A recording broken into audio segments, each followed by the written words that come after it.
Some of the best stories in real estate don't start in the office or at a closing table. They start right here, on the porch. Where people dream big, drink bad coffee, and say things like, "We can knock out that wall, right?" Today's stupid story involves one curious kid, one video doorbell, and a nose that stole the whole showing. So I'm showing this home, right? Beautiful place, kitchen has this big control panel that's hooked up to the doorbell camera. Fancy setup.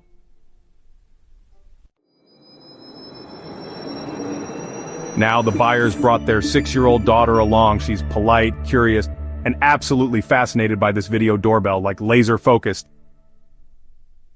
We're walking through the living room and suddenly, "Mr. Bradly, can you haul me?"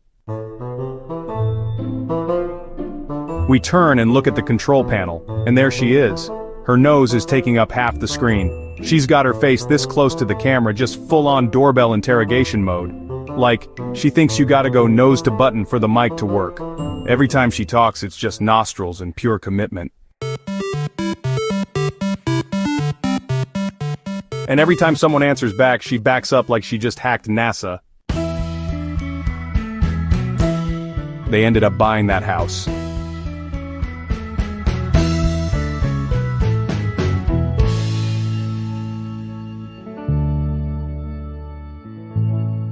And I guarantee you that little girl is still treating that doorbell like a walkie-talkie to Narnia.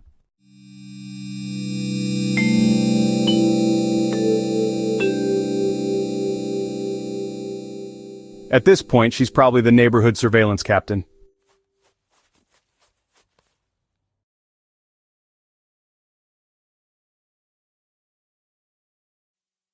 You never know what's going to sell a house.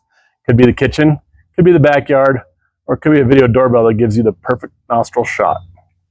This has been another stupid story where the homes are serious, but the stories, not so much. See you on the next porch. Hey friends, don't forget to click that button below and subscribe.